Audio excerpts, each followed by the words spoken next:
Welcome back to the Militia Madness MTG podcast, where we talk about militia. Yeah. So far, the reception for the Sealed Progression series has gone really, really well, and I think within a day, the last gameplay episode got 22 views in a day, which is like not a lot, but for us, within the day of uploading it, that's a lot of views. Yeah. So we're going to keep doing it. Like we said early, just a quick update on that series. Like we said early, our goal is to show variety. And actually, I was going to talk to Morgan about this off the podcast, but let's talk about it right now. So I don't like the idea of some things that have been floating around. I don't like the idea of doing more than one deck in a video, and doing like a conquest thing. I don't like that. But what do you think about, not right now, but what do you think about later on going up to 60 cards in the main board to showcase, to spend some time showing what a sealed format is and then showing what like a constructed format is? Honestly, once we have enough sets, that can effectively just become like kitchen table brews. So sure, that can work out nicely. Cool. I'll let you guys know when we're doing that because it'll be for a while. Because I want to stick to 40 cards for these early sets, just so we're not having to play like, I don't know, main deck Stream of Life or something terrible like that. Yeah, we're not stretching as thin yet. Yeah. So we will be going up to 60 cards at one point. We will also, there will be a point, I think that's just going to naturally happen where we're going to be on, I'm making a conscious effort to do it, but I do think we will be focusing on diversity at some point, you know. Yeah. But right now, especially with just how limited on cards we are, Morgan playing black-red I think is understandable. Well, yeah, it's like we've only had 2 sets, so not like an insane that's amount also change true. On the most powerful cards they had. We've also only had 3, right? Well, yeah, sorry, 2 sets of videos, so 4 sets. Yeah. Effectively 3 because of how. And both of those, and to be fair to you, both of your black-red decks were very different. Yeah. It rotated to be a lot more controlling for the second one, which is nice. No. So I'm not giving you crap. I'm just saying this will be a series where we will try to avoid, like, I think it was the history of Yu-Gi-Oh! Simo played Black Wings for like 14 weeks or whatever. Oh wow. We will try to not do that. Yeah. If we get to that point, Morgan and I, like, I would say episode 5 of like Morgan was like, well, I brought the same black-red deck. I think you and I will talk about doing something. But just, well, and Yu-Gi-Oh! Is different than Magic in general, right? Like the card pools are just, you don't have cards that you just like literally can't play, or the amount of cards that you literally can't play is lower, right? Yeah. Anyways, so first and foremost, we're gonna do our MTG Militia Madness card spotlight. It is my turn, and I'm picking a Strixhaven card that I don't know is a staple, but I think could be relatively good going forward. And that card is Elite Interceptor. This card is a 1-mana 1/2 that enters prepared. And you can pay 1 and a white for Rejoinder, which is a sorcery to tap or untap target creature, draw a card. I like this in addition to your Novice Inspector, Thraben Inspector slot to make your Militia Buglers and your core Skyfishers a little bit better. Yeah, that actually essentially is nice. Essentially that's where I like it. Because I really don't like Rafine's Informant in that slot. Discarding a card is sometimes detrimental. I think Rafine's Informant is a slightly different slot. Besides, like, yes, it is synergistic with the core Skyfish and all that, but it's also like potentially like a 3/2 beater, which is really nice. Yeah, it's just like it doesn't do much more. And the discarding a card is just like not great sometimes, and I think you have 2-drops are at a little bit more of a higher premium than 1-drops are. So I just like this card. Also, in the later stages of the game, it allows you to like tap a blocker or give a creature vigilance, give the core Skyfisher vigilance, or something like that. I just think this has a lot of interesting potential, and I know it's I listen to Lords of Limited a lot, so I know it's good in Strixhaven Draft according to their opinion. So I just think it's decent. It helps you keep up the pressure. It doesn't create an artifact, but I feel like that's becoming less and less relevant in the white decks that I'm building. Yeah, it's still a 2 mana draw White card is just later. not. Yeah, white is just not my artifact synergy color, really. A lot of the times. So yeah, I just really like this card, and I think it's got some unexplored potential. Okay, I can see where you're coming from with that, and like, I'll probably use it in decks in the future, especially because like it is like your third, like maybe a little worse like Novice Inspector type because it can't be cracked instant speed in my opinion, but like it does have its own niche in tapping untapping, so like you can create like pathways to get in for lethal and such, which is nice. Mm-hmm. It is the tier below. You'd put both inspectors in before it. I don't see a world where you'd go to this over them. Yeah, I think if Rejoinder was an instant, like then like there would be a lot more talk. But like this is still like not bad. Yeah, it's that second tier stuff that I think is just providing extra bodies on turn one in decks that want to start the beatdown on turn one for those aggro decks. Which brings us to today's topic. For the next couple of Militia Madness podcast episodes, Morgan and I are going to be taking a deep dive into what we think certain overarching archetypes look like in Militia. Yeah. So unlike colors, I do think it's fair to mention certain commanders when they're necessary here, where we tried to avoid those in when we're talking about like what the colors are doing. Here, I think we can mention them if we want. I was actually going back on the channel and realized that Boros Aggro has 100% win rate on our channel. Like it is just a good bread and butter archetype, so it makes sense. Has not lost a match. It's lost a game, but it has not lost a match. But I think aggro decks in our format are probably one of the easier. If you play other formats and aware of what aggro decks look like there, they look somewhat the same here.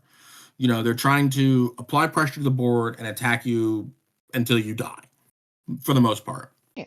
And then like the red decks can kill you with burn, and then like the green decks sometimes have pump spells, or you know the white decks have a little bit more of a death and taxes type feel where their creatures are doing a little bit more.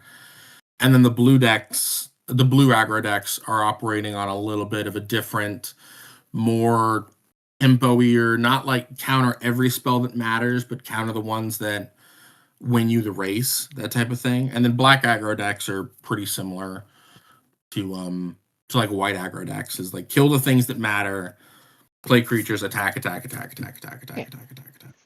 kind of thing. So yeah, I think aggro is a thing first and foremost in our format, and I think it's very good. Pauper has access to a lot of very cheap cards and very like cheap on their mana cost, and cards that can apply pressure. So I guess we can talk about what color pairs do the aggro thing better and what will struggle. For me, the best two colors to put an aggro deck in mind, if you just like don't care about the commander, right? Just looking at the colors, I think it's white red. Oh yeah. Like by like a mile. You just get like all the bolts, you get like the nice like best like easy to play one drop creatures, like it just helps a lot. Yeah, and I think this is exemplified in a deck that you played, which was Rogrek Keleth. To me, Rogrek Keleth embodies everything that a standard, not getting any tricky with this, I'm not playing any games, I'm here to play honest Magic, but I got a bust to catch. So, you know, I throw my kobold, then my horse, then I win the game, and then we leave. Yeah. Or you get like a kobold and a 1-drop, and then your horse, and then you win. And yeah, so that to me embodies like, not to demean you as a deck player, that's not what I'm saying, but it's a very like streamlined standard red white aggro deck. Look at that if you want that. And then I think red white does have access to a couple of cute things depending on who your commander is. So the other spectrum of what red white can do and still be aggressive is like tokens. Because it gets access to the best pumps in the format, really, which is, oh my god, it's the guy with Overload. Overload's one. I don't know That guy. which one you mean. It costs 1 mana to give something +2/+0, and it costs Dynacharge? Yeah, Dynacharge. It gets access to Chocomog. Yep, several pumps. Yep, you get the birds, eagles in the north. Mm-hmm. Then specifically with red white, you get Rally the Peasants, which no other color pair gets. Yep, Rally the Peasants, and those 3 cards are like really good enough. But you also get access to like, if you're heavier white, so like mono white, was it Knight's Pledge? Yep, Glorious Anthem, I think. Right? That's a card. I can't remember. I know there's one that's give all white creatures +2/+2. Yeah, 1 white instant, give all white creatures +2/+2. Yep, I can pull it's on the screen right now. I think it's Knight's Pledge. It's something Pledge. Guardian's Pledge. Guardian's Pledge. I was half right. A Knight is kind of like a Guardian. Yeah. Okay. So that's the other direction I think white-red can take aggressive. Is because those token decks want to kill you fast. And I think they're built in such a way, especially with the I'm going to get the name wrong again. It was the red-white commander I played. So they can never the say neutrinos? correctly. No. The Arabella? red and a white. No. A red and a white. Yeah, it literally cost red and white. I don't remember this one. It beat Rakdos, I think. I said Arabella. Oh, yeah, no, you were right. I heard you say Cormella. Oh, no, it was Arabella. Yeah, you were right. Arabella. Being just a very, very good fit in that deck. It also means that, the neutrinos thing I think is a separate, encourages a separate aspect of red-white, which we'll get to in a second, but something like Arabella just encourages you to go really, really wide, pump, and then, like, again, very much kill the things that matter, right? Use your chain lightnings and your lightning bolts to blow up the stuff, like opposing commanders that are going to be really, really annoying, like Tarwaki. Yeah. And herself being a lightning rod, where it's like, if you don't kill this, you're dead. And being 2 mana and being so cheap, they have to kill it multiple times over the course of the game, right? They can't just kill it once and be done with it. Because it only costs 2, it's perfectly reasonable to get a board full of tokens and pay 4 for an Arabella. If they can't kill it, then they die. So, yeah, no, Arabella's one way. Neutrinos encourages the more Boros Bully type stuff, which I do still think is an aggro deck. It's just an aggro deck that can compete with value as well, right? Like, the end goal is still to play creatures and attack with them until you die. It's just, I'm not topping out on 3. I'm playing things like, to me, the thing that defines the Boros Bully package is maybe the Elite Interceptor, maybe, but Inspectors, Skyfisher, Militia Bugler, and then like one other target. That other target has lots of things. For me, it's been Inspiring Overseer, because I value just being able to get up in the air. Yep. But it's just, I did something weird with my neutrinos. I added a Goblin package and a Heliod's Pilgrim package just because I wanted to kind of showcase what that commander could do. But to me, neutrinos is very much not even going tall versus going wide. It's just with an aggro deck with a focus on gaining value is what neutrinos does. But Boros does that very, very well. You have all of the flickers, the ephemerate, um, the the things like that really really power up that kind of deck. Yep. But I do think they're different decks. I think something like Arabella does want to go wide, and something like Neutrinos does incentivize you to go a little bit more, maybe approaching that mid-range spot. But to me, Boros Bully is still very much an aggro deck. Yeah. I don't know if you have differing thoughts on that. I'd say it's like at least still aggressive. Like it's definitely like in the kind of thing where it's like ending up being like there's kind of like a tier to aggro decks where there's like aggro decks and aggro decks tech to beat aggro decks, which are like aggro +1, which is like I go a little bit slower to have slightly better creatures so I don't get beat on the ground.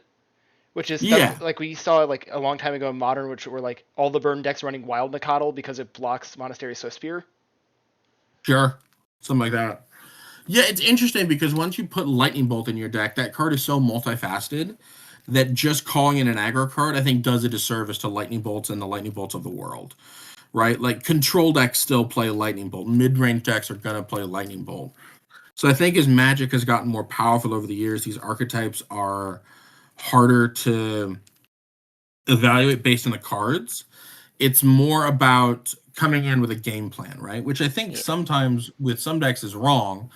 But other decks like Arabella don't throw all. It's important to know, don't throw all your burn spells at creatures. Like, you need to be killing your opponent. That's what you're trying to do, right? So I think that's more helpful when you're looking at an archetype. It's less about the cards you're including in your deck and more about the game plan you plan to execute, right? Yeah. And Neutrinos wants to attack and kill you. You know, it's probably one of those things where higher level thinking, we can call it an aggressively slanted mid-range deck, but there's no denying that it's trying to put creatures into play and attack with them. Yeah, and I think like you can like lose a bit of like what the labels actually mean when trying to split hairs like on where on like the middle of the line they fall. And it's like I think some of that can be a little bit vibes based at the end of the day if you're getting close to the middle of like the line between one archetype and another.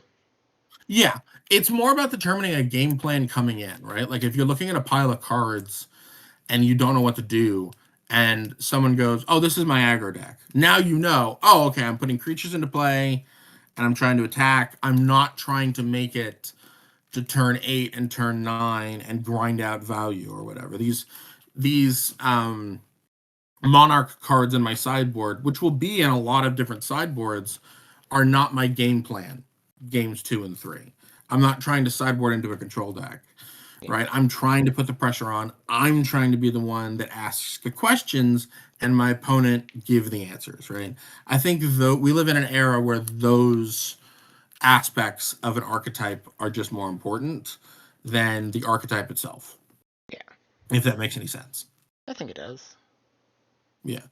So I think red white does it really, really well. I think red decks in general do it really, really well, but they do it differently. Red green is very similar to red white, but you lose, instead of your creatures generating value, they're just big. You know, like the Hazard of the Dunes or the Experiment ones, or you have a lot of like 2/2s for 1, and the word trample existing, and like Rancor, that type of thing, and then like the red green decks.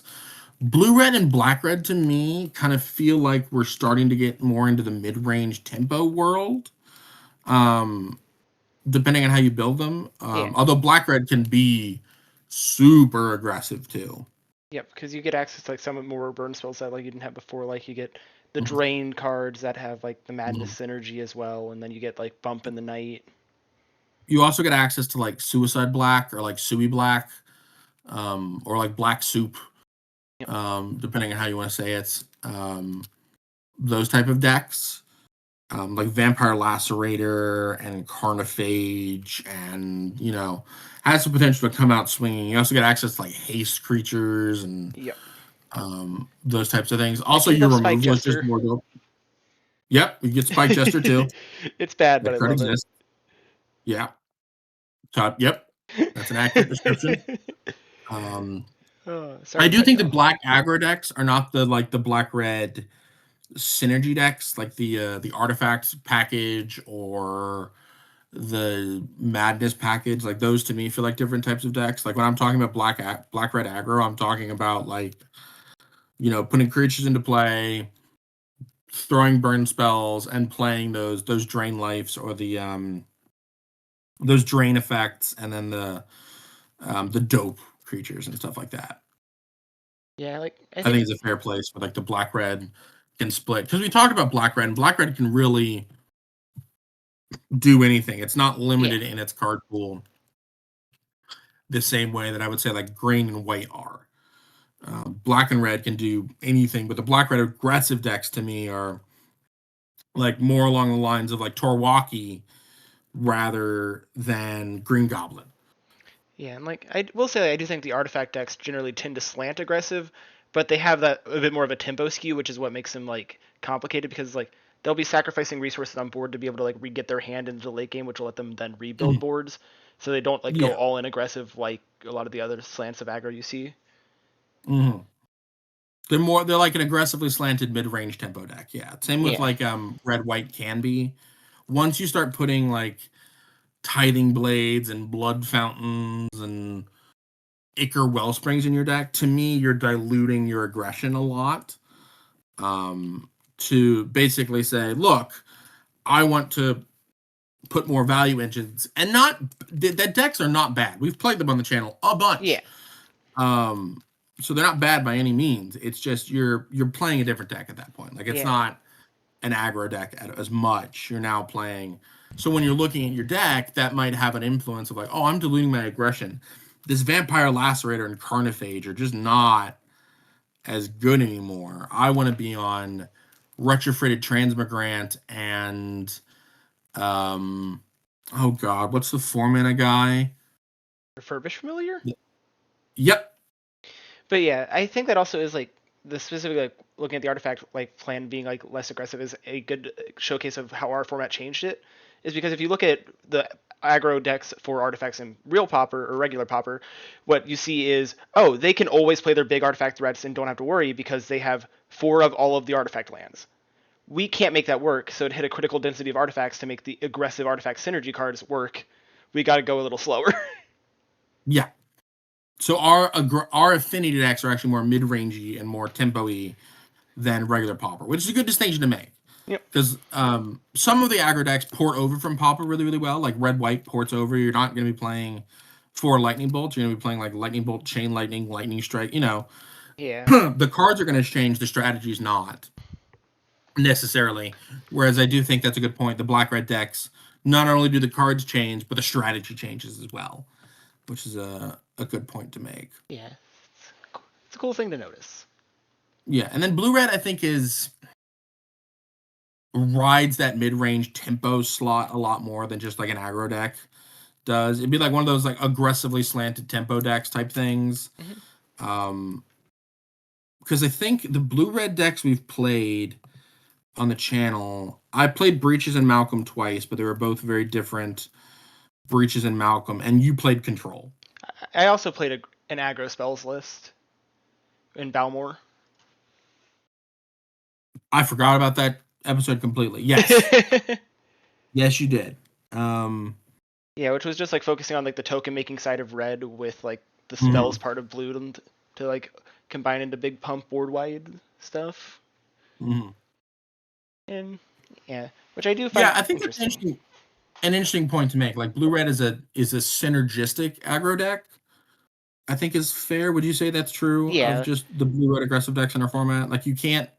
It's not like a red white or a black red where you're like playing stuff, playing stuff, playing stuff, blah blah blah. It's like no, we have to play synergy pieces and a little bit of protection for those synergy pieces. So you're still trying to get them dead. You're almost like this weird aggro combo list where you're yeah, trying to like pick and pick and pick and then burst out a bunch of damage in one turn.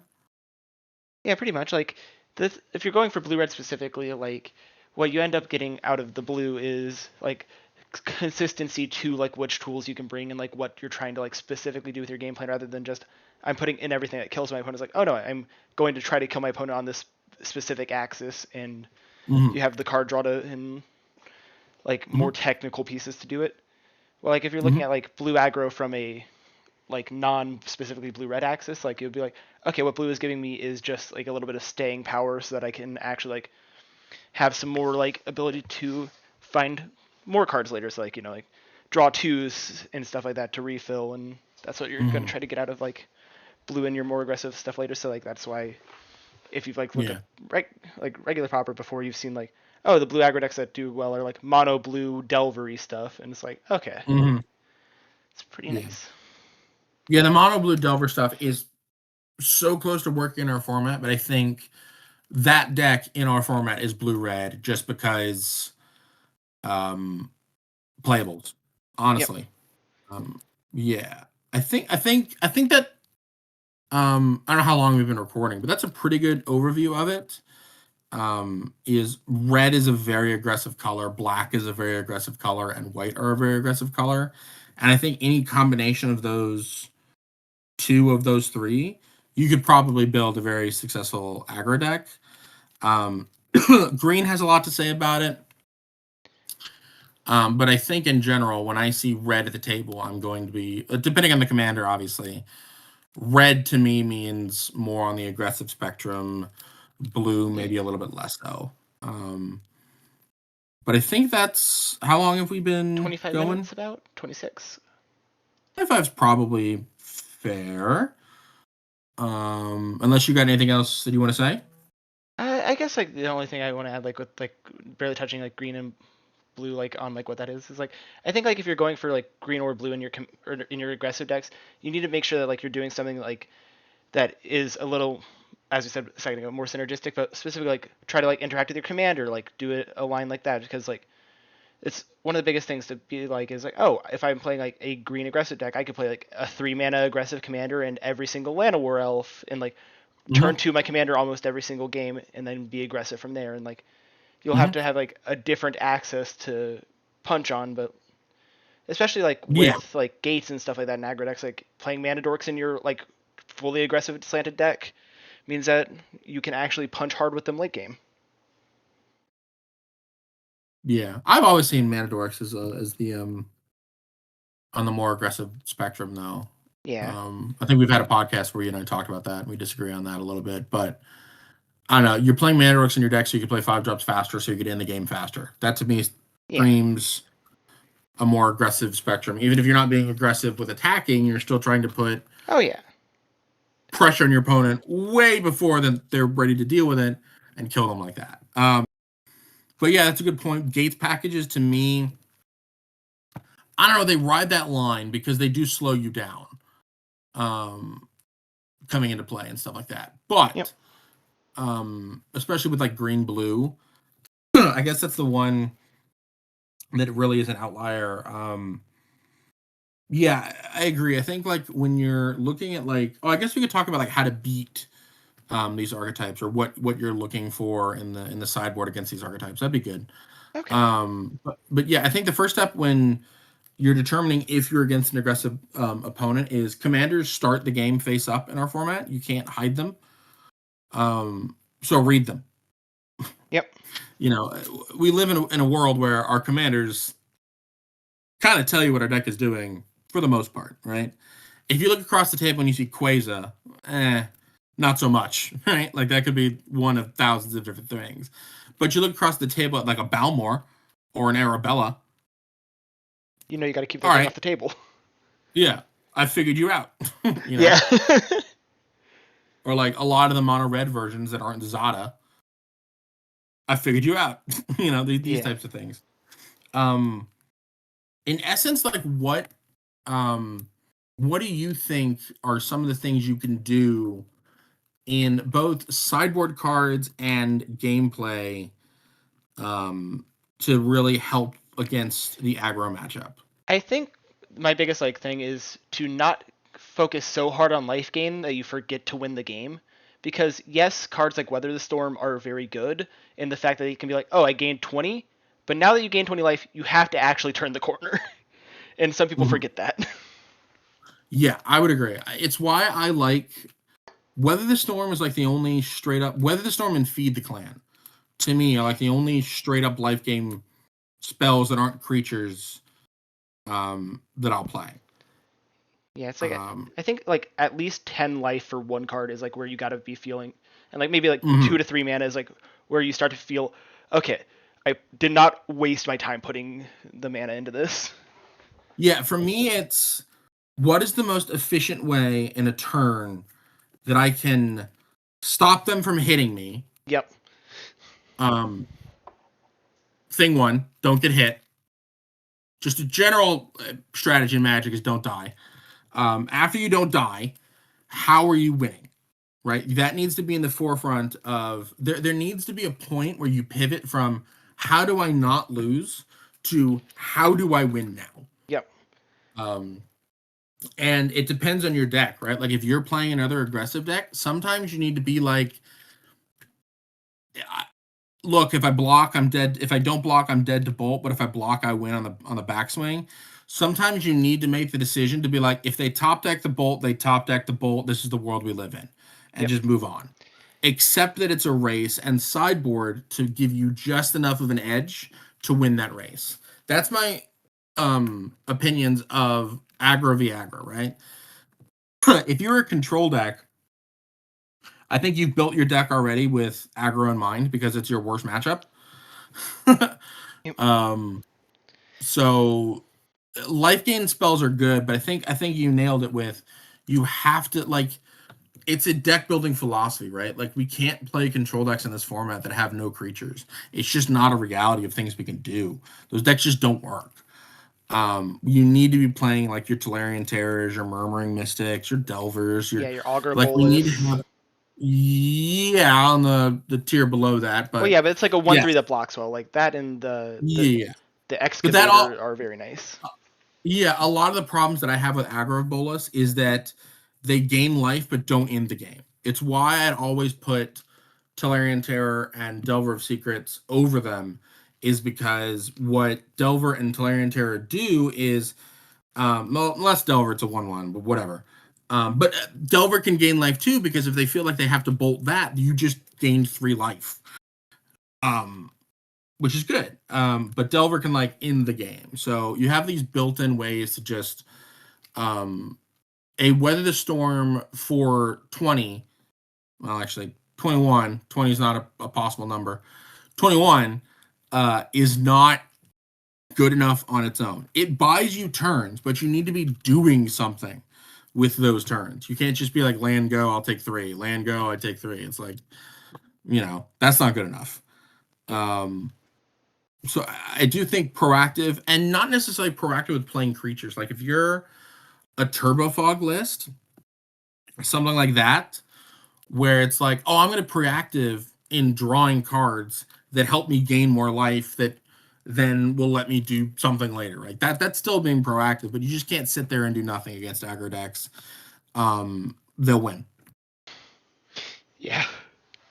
So yeah, I think that's great. Is like the other thing that you can do is 1-for-1ing aggro decks is terrible. It's really bad. There are some creatures that you're willing to do it, like Gutter Snipe in those blue-red decks, or some other creatures that you don't have an answer to, like Ginger Brute, or trying to think of like red creatures that are just really, really annoying. Things like that. Like you're gonna have to, but another sideboard plan is Fiery Candidate and Breath Weapon. These are very, very good cards against the low to ground red aggressive decks, because they feel like life gain spells. Yeah, and then like on a similar note, like if you're playing like the aggressive deck yourself too and want one for your opponents, you can play the 1-mana ones. I think Tectonic. I can't remember but the 2 1-mana ones that deal 1 to everything and your opponent's face, because then you can kill off your opponent's stuff while not damaging your own and hurt them. Yeah. So I think playing against aggro decks, the strategy needs to be, how do I not lose, and how do I optimize my life gain spells, but also how do I turn the corner, and when do I need to turn that corner? And just doing a lot of math. Like, when do I die to bolt? When do I die to shock? When do I die to kick burst lightning? Like, just staying above 4 for as long as possible matters. I think it's probably 4 is like the key number. Yeah, like Yeah. 3 to 5 is like the range where you start to feel a little iffy, because Like we don't have much that can deal 5, but like there is still like Goblin Grenade. Yeah. But like 3s where you feel really bad, 4s where you're like, ooh, I might get hit by a Galvanic Blast. Yeah. Well, Galvanic Blast is like not. It's a good card, but again, the artifact payoffs suffer a lot. So I say 4. It just because that means you're not dead to 1 bolt. They need to have 2 bolts. Yeah, that is the minimum safety you want. 7's better, but if you're making a decision, I can go to 5 or I can go to 4. 5's really no different a lot of the times because the more common cards you're playing are like bolt. That's what you're worried about. So knowing that math in your head of like, all right, what dividend of 3 can I be at to just not die to this and this and this and this and this, and also be familiar with the burn. So go check out Rograk, Keleth, check out Neutrinos, check out those type of stuff. Know how you're gonna die out of nowhere. Yeah. And then just And then don't. Yeah. And then to have a plan to win the game, I think it's just important. Lifelinkers are also really, really good too. Oh yeah, like notably specifically like the enchantments like Spirit Link and Lifelink can be very good sideboard cards in like more beatdown heavy decks. There's a black card too. Yeah. But yeah, Spirit Link is nice because it's a triggered ability as well and not actual lifelink, so you can put it on something that already has lifelink. Double up. Yeah. So have a the advice I would give in deck building to wrap it up is have a plan for your deck. Don't just dirtle and do nothing. Like have a executionable plan. And then in gameplay, it's about preserving your life total while also dealing as much damage as possible. I think is like a great way to like wrap up how to play against aggro in general. Yeah. Unless you got anything else to add? Nope. All right, really quickly. I'm gonna do like what you can expect for this upcoming week. This week we will be filming Strixhaven Commanders. I believe you chose the mono white. Hold on, I have it right next to me. Enos. Yep. So flicker stuff. Moderator. Flickering stuff. Cool. Mono white. Nice to see mono colors coming back on the channel. And I chose Tam. I chose the Tatiova we have at home. Just because I wanted to. I don't think it's very good. I think it is strictly worse Tatiova, and we have access to Tatiova. But, I just wanted to show off green blue some more. And to be honest with you, I was debating between green blue and green black. Yep. And we have a special thing we're going to do with green black at some point in the future, so I didn't want to overwhelm you with that. Yeah, that's what you're getting this week. And then next week will be week 3 of the Sealed Progression Series, which is our first week of bans, because we're not doing every 5 weeks. We're doing every 5 sets. Yep. So hopefully that'll shake some stuff up. I think it will. I'm Hunter. This is Morgan. Yep. Signing out.